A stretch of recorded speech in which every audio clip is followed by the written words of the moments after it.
Hello friends. Today the topic on which we'll be discussing the things are marine and inland fisheries, prawn culture and other water-based activities and aspects which are related to the Blue Revolution.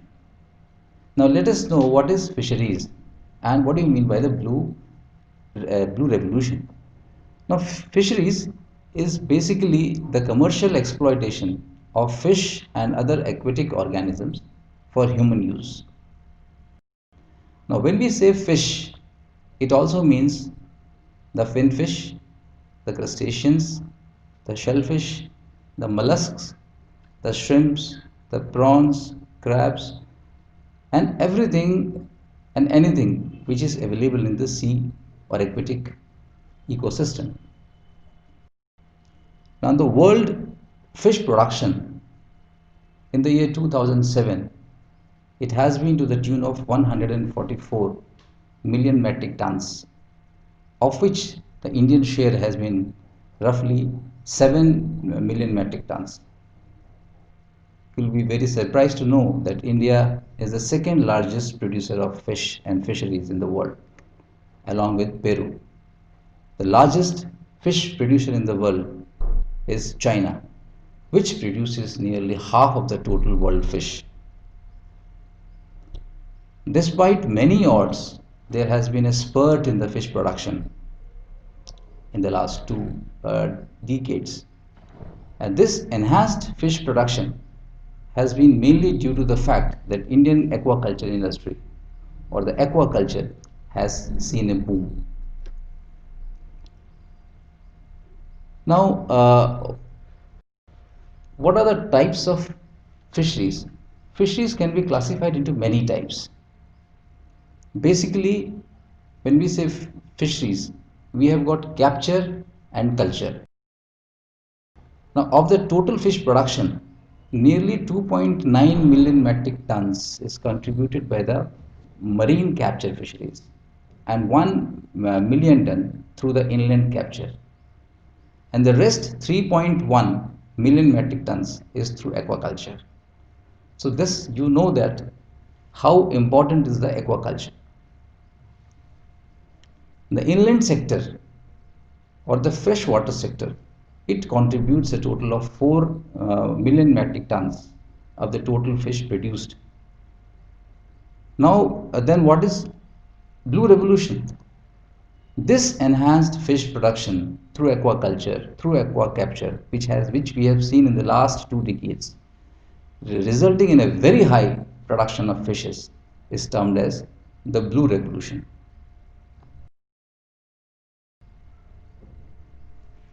Now, the fisheries activities which can be conducted in the freshwater bodies like the ponds, the tanks, the lakes and the rivers this is known as the inland fisheries.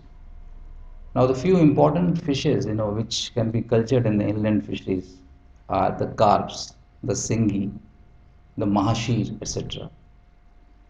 We have another type of fisheries known as the brackish water fisheries. Now you must be knowing what is brackish water. Brackish water is an ecosystem wherever the river meets the sea. The water there is neither saline nor fresh water. It is a mixture of both. Such type of ecosystem is known as the brackish water fisheries. Now it is prominently found in the estuaries and in the backwaters of Kerala, and prawn farming, milkfish farming and mullets, these are the important fisheries which can be cultured in the brackish water system. Now the third one is the marine fisheries. From the word marine we know anything which is captured or cultivated in the sea forms a part of marine fisheries. It is carried out in the inshore areas and the offshore areas, and the best example is the shrimps, the tunas, the sharks, etc. So these are the important types of fisheries according to one classification. Now We also have a classification like the capture and the culture. Now, what is capture? Capturing of aquatic organisms like the fish, the crustaceans, or anything which is found in the aquatic ecosystem with the help of nets, the tackles, or the gears, or by any other means is known as the capture fisheries. Our basic aim here is to capture the fish. It can be practiced both in the inland waters as well as the marine waters. Now, mostly it is practiced in the large water bodies like the seas, the big lakes, and the reservoirs. And in one capture operation, there may be a fish harvest of nearly 3 to 4 tons of fishes.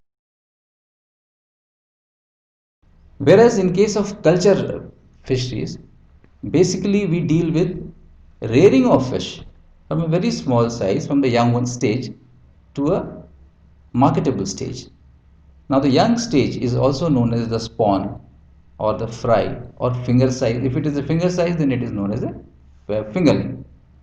Now these are reared for few days, few months, and maybe up to around 6 months, or to up to the stage when it reaches a marketable size, and generally it is done under controlled conditions. Now this type of fisheries is termed as the culture fisheries. Now since it is a culture fishery, we have a good control over it. The production in culture fisheries is often very high. It may be around 2 tons, it may be around 3 tons, or in some cases it is around 10 tons per hectare per year. So this is the culture fisheries. Now we have a slide here where where you can see this is a brackish water pond of say around 1 hectare with culture fisheries, where you can see the aerators which can increase the oxygenation in the pond and which ultimately yields in a very high production. This is another slide where we can see how the pearl culture operation is being carried out in the sea using bamboo rafts. So this is one another example of culture operation. Now let us know something about the fisheries resources which are available with us. First of all, the marine fisheries resources. When I say marine, I mean the sea. What are the various resources which are available with us for fish culture or fish capture? Now we know that India is a large country. We have a continental shelf area, that is the area of the sea from the sea coast up to 200 meters depth, which is around 0.53 million square kilometers. We have an exclusive economic zone of 2.02 million square kilometers. This is the area of the sea from the sea coast up to 200 nautical miles. We have a large coastal line of 8,118 kilometers, and the sea sector gives an employment of nearly 2 crores.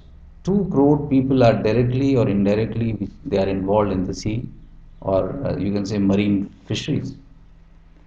The total India's estimated potential from the sea is 3.93 million tons, of which we have already harvested, or our production is to the tune of 2.9 million tons.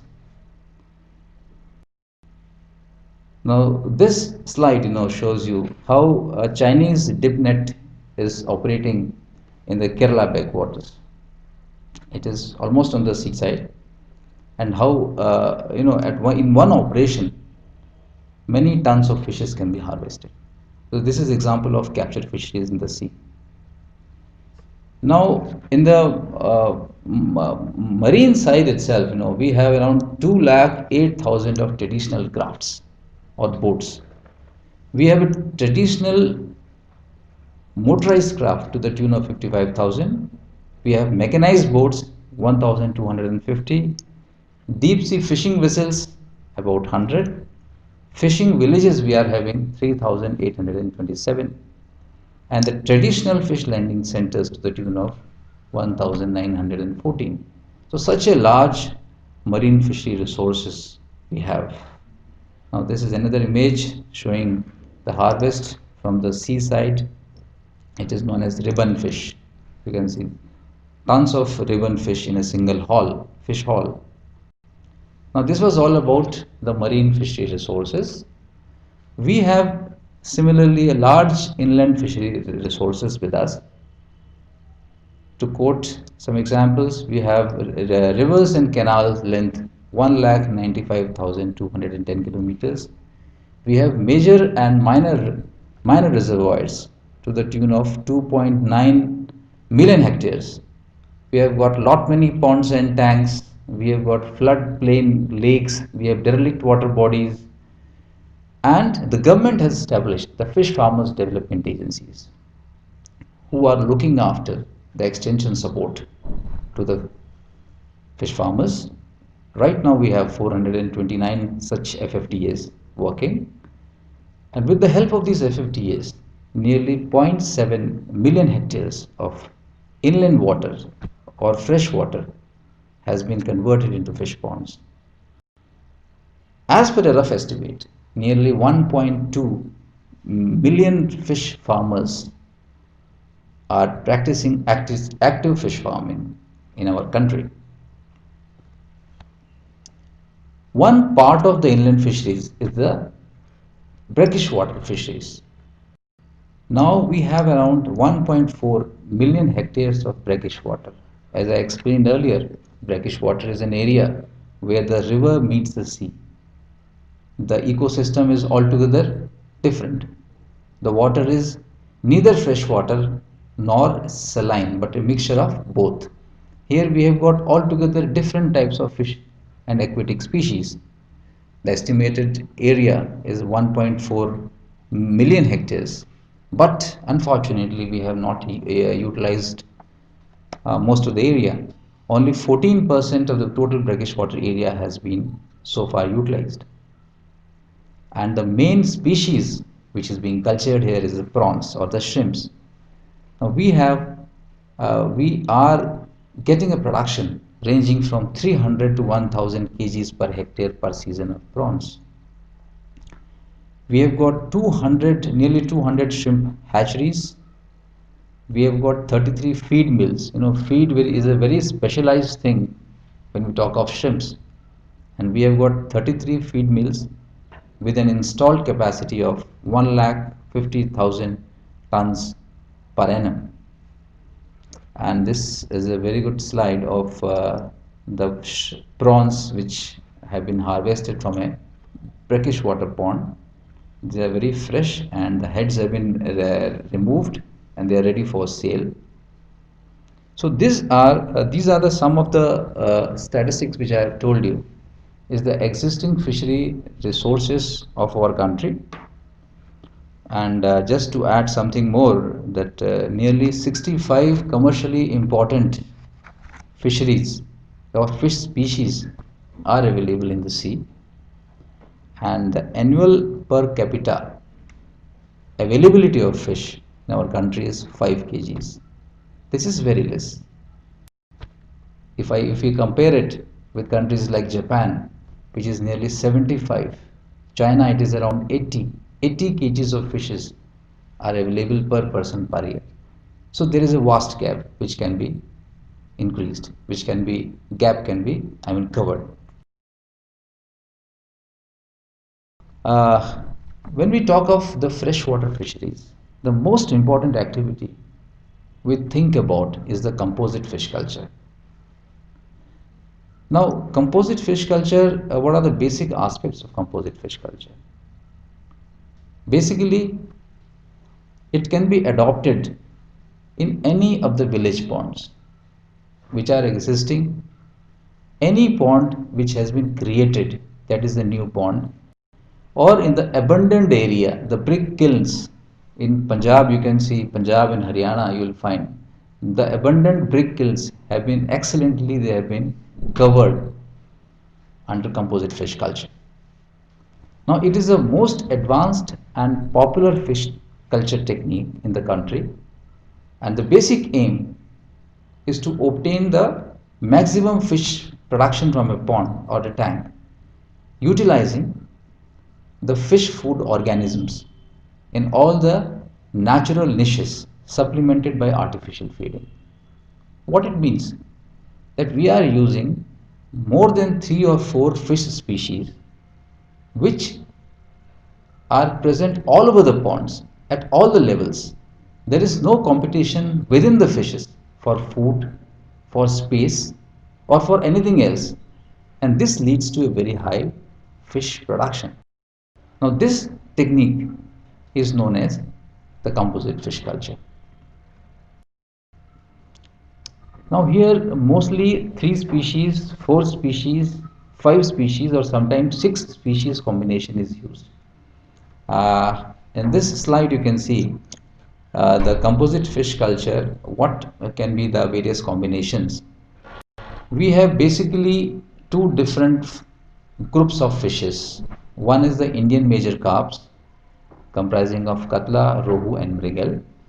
And the second group is the exotic carps, the carps which have been imported from outside, known as the silver carp, the grass carp, and the common carp. Now, these 6 species, when they are mixed together in a definite ratio, in a ratio which is required, they yield a very good harvest of around 3 to 3.5 tons. Their feeding habits entirely different. Their place of stay is entirely different. For example, katla we will always find the katla on the surface of the pond. Rohu will be in the column, and the common carp and mrigal will always be in the bottom. When they have different status, naturally they will not compete for food or for space. This is a slide showing some of the fishes which are used for composite fish culture. Now, the composite fish culture technique, basically it starts with proper selection of pond. The ponds have to be selected properly, and as I told earlier, any type of pond can be used, but the most important thing is that the water depth should be at least 6 feet, and especially in case of the summer season, it should not be less than 4 feet.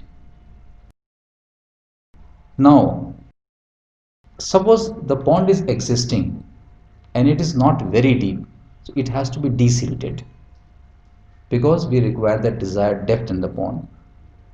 The shallow ponds are to be deepened, and if suppose there is a plain area, it has to be excavated to a depth of around 5 to 6 feet, so that ideally we have a water column of around 6 feet. Wherever possible, the embankments are to be made, and if at all they are existing, they are being repaired and strengthened so that the water doesn't overflow or the water doesn't come out of the pond. There has to be ideally one inlet and one outlet. Now, the second step is the pond management. Once the pond is constructed, we have various pre-stocking operations. If the pond is existing, you may have weeds, you may have unwanted fishes in it. They have to be eradicated, they have to be removed. So there is a technique for removing the existing fishes. You have to use 2500 kgs of mahua oil cake per hectare. With this dose, the existing unwanted predatory fishes automatically they will die and they can be removed manually. After that, the pond is to be filled with water. It is to be limed. See, liming is done at the rate of 200 to 2000 kgs per hectare. That depends upon the pH of the soil. If the pH is more, the liming is to be done less. If pH is more acidic, more lime is to be added. Basically, the lime increases the pH It acts as a buffer, and it also increases the resistance of the soil against the parasites. After 3 days of liming, the pond is to be fertilized. Now, what is fertilization of pond? Fertilization is adding some sort of organic and inorganic manuring. Organic manuring can be the cow dung or the chicken waste, and inorganic is NPK. They are added in definite quantities, and after say 15 days, you will find that very small plankton or very small organisms, they start growing in the pond. They are known as the phytoplankton and the zooplankton.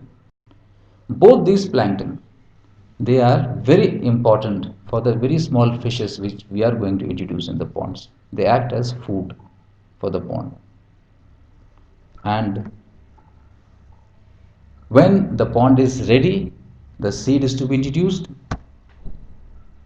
You may ask us, what should be the what should be the combination of the fish species? As I told you, there can be 4, 5 or 6 species of fishes put together in a pond. Now let us imagine if we have 6 species, katla, rohu, silver carp, grass carp, common carp and mrigal. The top level, usually the top level should have 30% of fishes. The bottom level should have 35% and the middle level also 35%. So in the slide you can see the species composition ratio, where we have shown that how much katla, how much rohu, how much mrigal, all these species should be there. So this can be altered according to the pond capacity. Now after we stock, our next job is to feed the fishes, because the fish also require feed. Feeding is to be done on daily basis, and what is to be fed? Oil cake and rice bran in equal quantities has to be fed daily and should be placed on a bamboo tray, and the bamboo tray has to be lowered into the pond bottom. We can know about the diet of the fishes, because if the fishes are hungry, they will finish off the entire food within no time. So this is a trial and error method by which you know how much feed is required. But from our experience we can tell the fish mostly in 1 hectare will require nearly 1500 to 2700 kgs of feed in a year. Now this is when we are talking around 5000 fingerlings. 5000 finger sized fishes will require nearly 1500 to 2700 kgs of fishes in a year. Every month the pond is to be again manured with the help of cow dung at the rate of 1000 kgs per month, ammonium phosphate at 100 kgs per month, and 50 kgs of single superphosphate. It means that the pond is getting the entire dose of organic manure and inorganic manure. Now we'll come to the harvesting part. Harvesting is done generally at the end of first year. Now it depends upon the market. If the market is of very small fishes, like in Bihar, you can know Bihar or Eastern UP, people they love to eat smaller size fishes. So in that case, the harvesting is done at the end of third year or fourth year. After third month and fourth month, because by the time the fish may reach around 400 grams, and that is the size, that is the buying capacity of those people. Whereas if you go to the West Bengal and Andhra Pradesh, you will find that the fishes are grown for a longer size, for a longer period. So there the fish is harvested after a year. Now we know that the fish can grow to a size of 750 to 1200 grams in a year. And with the composite fish culture technique, which we have already described to you, the pond will yield around 3 to 5 tons of fishes per hectare. So this is a very good production. And I can assure you, in comparison to many other agriculture and allied activities, fish cultivation through composite fish culture is one of the best activities. Now, this is a slide of the fish harvest which have been harvested, and most of them are, you can see the carps. And this is harvesting in a very big pond. You know, if you got a very big pond, then you require boats and nets also. The fish will be harvested with the help of boat and net. So this is an image of the same. Now, apart from fish, an important organism is the prawn. You must have heard about the prawn. Many people are confused about prawn and shrimps. When I talk of prawn, the word prawn means the shrimps or prawns which are found in the freshwater bodies, like the Godavari or the Ganga river system. Wherever river system meets the sea, the freshwater prawn, you will find there the freshwater prawns. These are not the prawn. But the shrimps, on the other hand, are those prawns which are found in the sea, like the tiger prawn and the other types of prawns. Now here I am talking about the freshwater prawns. Now prawns are basically the crustaceans, the group of crustaceans that are liked or relished for their taste, flavor and nutritional properties all over the world. They have got a very high export potential, and the giant freshwater prawn, which is scientifically known as Macrobrachium rosenbergi, or the scampi, it enjoys immense potential and culture in the country. Now, some technical parameters of the prawn. Now, the giant freshwater prawn, it is suitable in tropical and subtropical climates. It is a very hardy species and can adapt in various conditions of fresh water and brackish water. It accepts the natural feed, but it enjoys the pelletized feed, the artificial feed. And basically it is a omnivorous in feeding habits. Omnivorous means whatever is available, that it will eat. As far as seed is concerned, the seed is to be collected from the hatcheries. As I told you, there are nearly 33 hatcheries where the prawn seeds are being produced.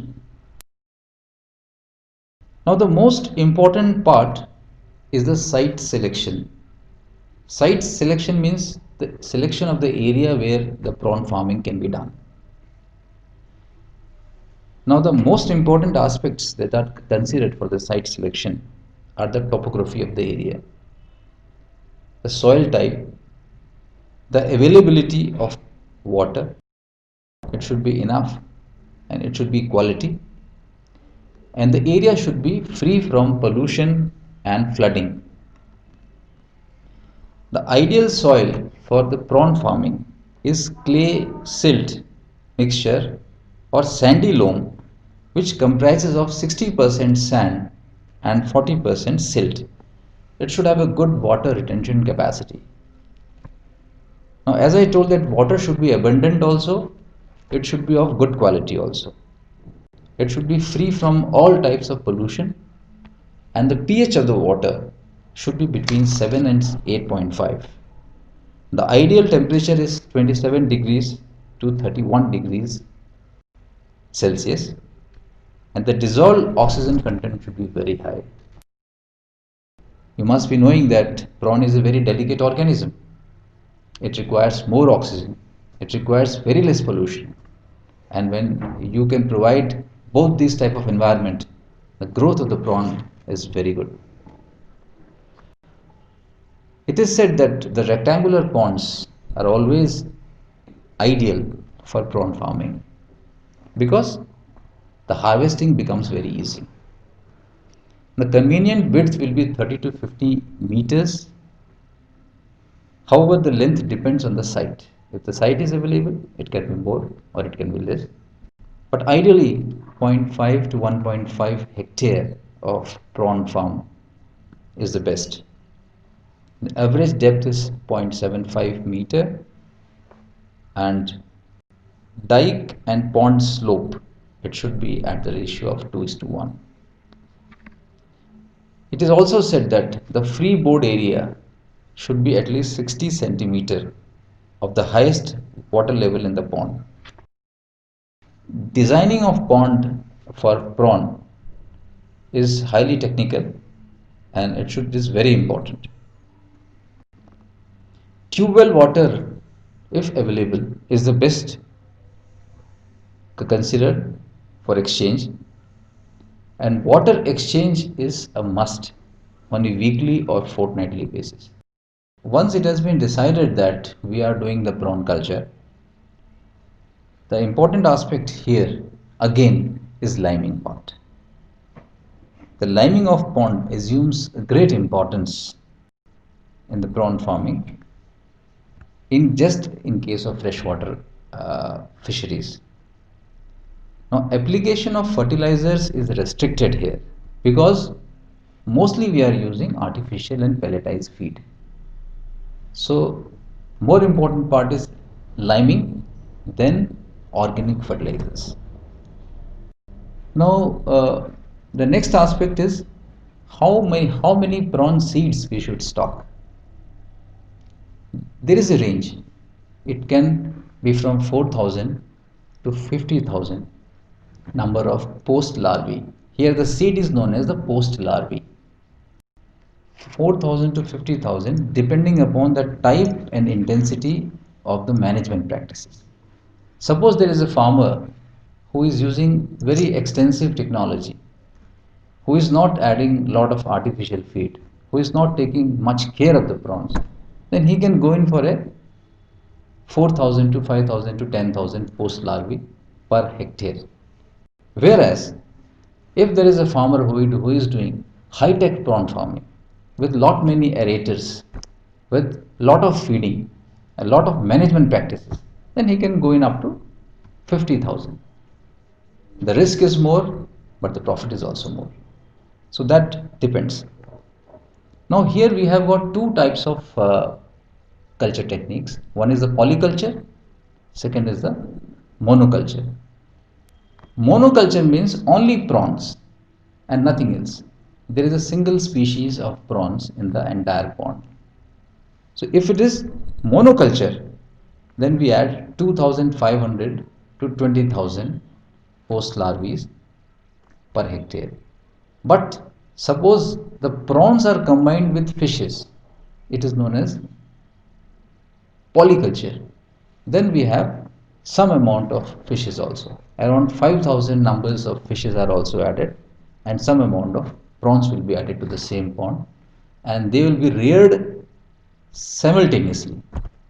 So the farmer can have the advantage of having both fishes as well as prawns after the harvest. Now, in order to get the desired production, feeding, aeration, exchange of water, periodic monitoring, everything has to be monitored and continued. Now, Macrobrachium rosenbergi, the scampi, the prawn, the organism about which we are talking about, has a omnivorous feeding habits, and it can use lot of variety of feed. They can accept the rice bran and oil cake. They can accept highly pelletized food with lot of proteins, and the rate of feeding is also dependent on the stage of the growth of the prawn, the quality of water, and the stocking density. Generally, the feeding rate is 5% of the total weight of the prawns. Duration of the culture, it can be 6 to 12 months. It depends on the type of culture we are using. If it is polyculture, it can be large. It can extend up to 8 to 12 months. If it is monoculture, it can be around 6 months. So this much period is enough. And the average growth of prawns which we expect ranges from 50 grams to 200 grams. Let me tell you friends that 200 grams prawn, single size prawn, it fetches a very good price in the international market. And the survival rate of prawn farming, if it is done on the best of scientific techniques, best of package of practices, it can be around 70%. But under extensive farming, it can be even 40%. But if you take good care of the prawns, it can be even 70 to 75%. Now, marketing aspects. As I told you, there is a very good demand for freshwater prawns in India, in all the states, and also in the international uh, market. And there is no problem in marketing the fish. The current rate of freshwater prawns of big size is around 400 to 500 rupees per kg. And if we take the financial viability of this type of culture, suppose if there is a farm area of 1 hectare and culture period is 6 to 8 months, stocking density is around 30,000 per hectare. Survival is 60%. The feed conversion ratio will be 2.5 to 1. If we feed them 2.5 times, 2.5 kgs, we get 1 kg of flesh. And expected production is 1260 kgs per crop. So this is considered by all means to be a very good crop. Now the sale price of prawn, as I told you, it can exceed. It can be around 300 rupees or 400 rupees per kg. This slide, from this slide you can know, this is a prawn harvest which has been made from a brackish water fish pond. These are all giant water prawns, and this is a very good harvest. Now, apart from the prawn farming, the fish farming, we should also know about what are the marine capture fisheries prospects in our country, about fish processing and the various potentials and problems. Now, let me tell you that of the total catch which we are producing from the sea, nearly 81% of the catch is consumed raw, and 6% it goes for drying and curing. Only 5% of the total fish catch from the sea is frozen. Nearly 4.7% it goes as fish meal. Fish meal, you must be knowing, fish meal is being used to make poultry food. And very few it goes for the miscellaneous works. Now, the fishing industry is a well developed industry in the country, and there are nearly 625 registered exporters which are exporting the fish to various countries. And the post harvest means after the harvesting, whatever processes we have, nearly there are 215 ice plants, 481 shrimp peeling plants, 371 freezing plants, 495 cold storages, and 7 canning plants. We have got 16 fish meal plants also. Now 11 surimi plants. Surimi is a fish product which is relished and is being exported. Now nearly there are 20 major clusters in the 9 coastal states where the seafood processing industry is taken up in a very intensive mode. Now, the economic role of fishing industry, if we talk about, the fishery plays a very important role in the national economy because, as I told earlier, more than 2 crore people are directly or indirectly involved in the sector, and there are nearly 11,800 primary cooperative societies which are dedicated to this sector. But still, the big problem is that our fish per capita availability is only 5 kgs because our population is large. Apart from the fish processing aspects, the fishery management aspects are equally important. We know that the marine fish sector has a total production potential of 3.9 million metric tons, of which 2.9 million metric tons have already been harvested. Most of our fishing fleets, the traditional crafts, the boats are concentrated in the inshore waters. Inshore waters means up to 2 to 3 or 4 kilometers. So the maximum effort is in the inshore waters. Most of our offshore waters, we don't have much of effort. So because of this reason, the inshore and the pelagic resources, pelagic means on the top, they are being overexploited. Whereas we are not able to exploit the offshore and high seas fisheries which belong to our own country. So this has to be taken care, and the government has also taken due care of it, but still there is a need to do more. And as far as other objectives are concerned for enhancing, our basic aim should be to increase the fish production or fish availability per capita to 11 kgs per hectare per year, because this is the World Health Organization recommendation that any person in the country should have the animal protein in the form of fish to an extent of 11 kgs per person per year. Till now we have talked about freshwater composite fish culture.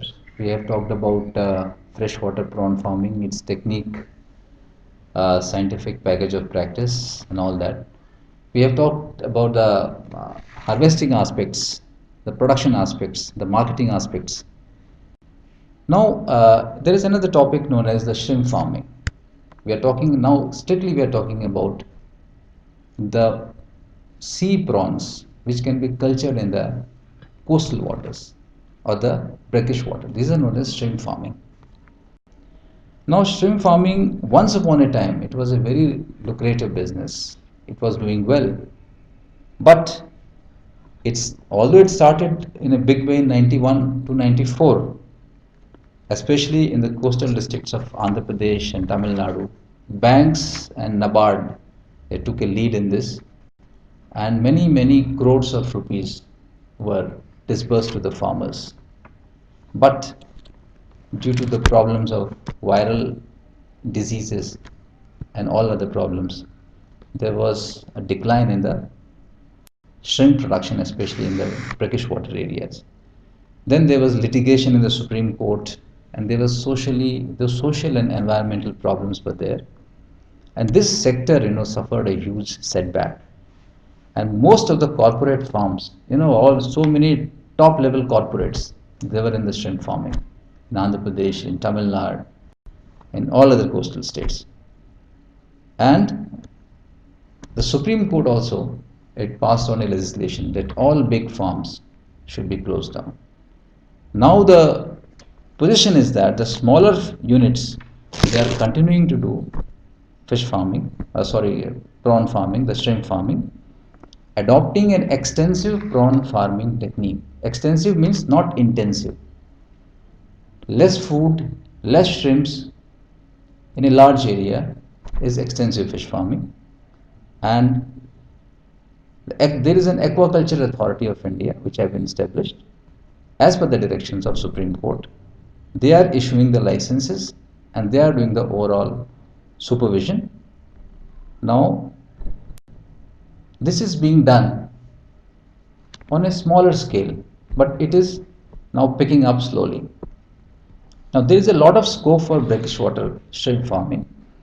As I mentioned earlier in my lecture, that we have a total area of around 11.9 lakh hectare as coastal brackish water area, of which only 2.53 lakh have been used for shrimp farming.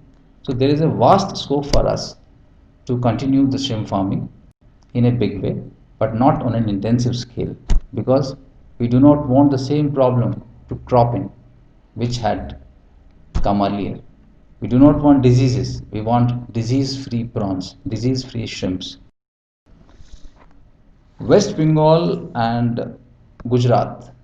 These are the states having the largest area under the brackish water shrimp farming.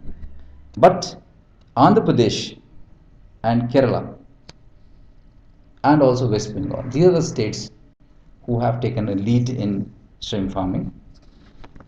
Now, here also the technical requirements are very, very stringent. Area should be accessible by road. It should not be a mangrove area with tree stumps. Site should have good inlet and outlet facilities, and it should be pollution free water which should be available for the brackish water pond, both fresh water as well as brackish water, and strict limnological aspects. When I say limnological means lot of oxygen, good salinity, temperature should be ideal, pH should be 6.8 to 8.7. Then nitrate, nitrogen, ammonia, BOD, COD, transparency, carbon dioxide, all these parameters have to be strictly adhered to. Only then this type of aquaculture, this type of shrimp farming can be very successful.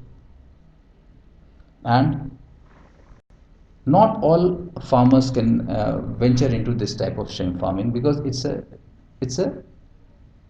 slightly risky venture. So this has to be taken care of, and the total production here can also be to the tune of 1000 to 1500 kgs per season per crop. This can be considered as a very good production. Now, shrimp diet are basically this diet. They have to be pelletized diets. We have to feed them pellets, which are protein-rich pellets. The cost of feeding may be very high. So, cost of production may be very high. So, this aspect should also be taken care of. And generally, a feed conversion ratio of 1 is to 1.5 to 1.8 is being assumed. Feeding is done by automatic feed dispensers or by broadcasting all over the pond. Harvesting is done by draining out the pond entirely with the help of a bag net or by hand picking. The prawns are generally grown for a period of 3 to 4 months, and they grow up to 20 to 30 grams each, and it's a financially viable proposition. Marketing, as I said, marketing is also no problem because it has got very good market nationally, internationally, and also even at a smaller places in towns. So this is in a nutshell the types of fish farming and the capture fisheries technique. Now, not only raw fish, but fish can be consumed in other forms also.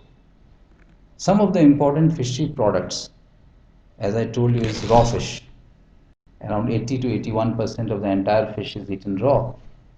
Then fish is consumed in dried form also. There are very good products like fish soups. Some of my friends must be aware that the shark fins, rays, they are ideally used for fish soups. Fish surumi is a very good product.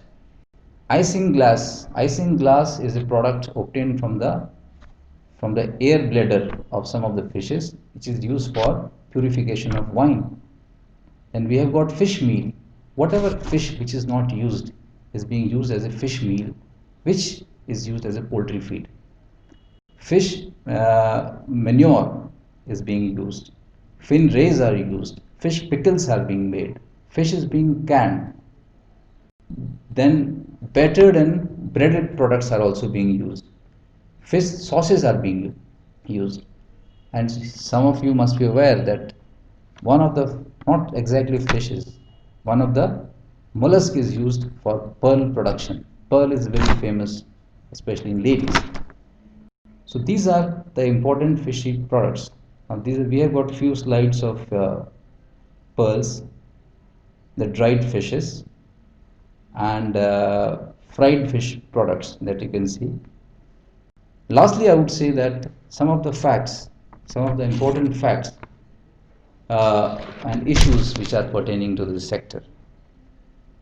I can safely say that the Indian fisheries is doing excellently well and is growing at a very fast rate in comparison to agriculture or many of the other allied activities in the country.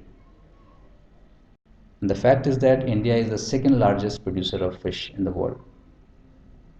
Now, secondly, India has excellently done in the aquaculture techniques, and the rate of growth of aquaculture is much faster than aquaculture. You capture the fish, but you are not getting a good production. You culture the fish in ponds, you can get as much as you want. Thirdly, there is a need to adopt integrated fish farming techniques. Now, what is integrated fish farming techniques?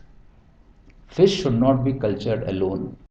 Fish should be combined with other agriculture activities like paddy, like duckery, like piggery, like cattle, like poultry. Fish come duck, come cattle.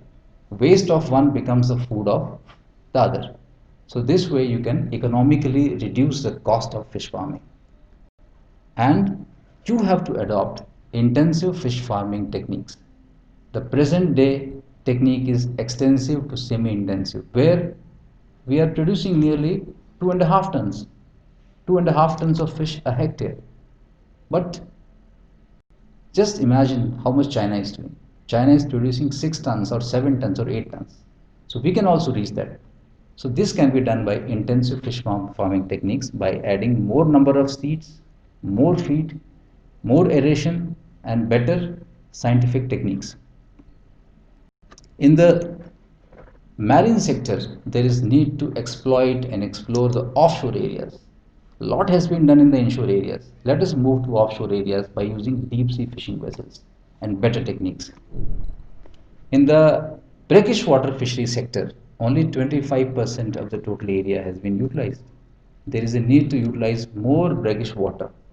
So this will not only lead to higher production but also give us the priced prawns and the better foreign exchange for us.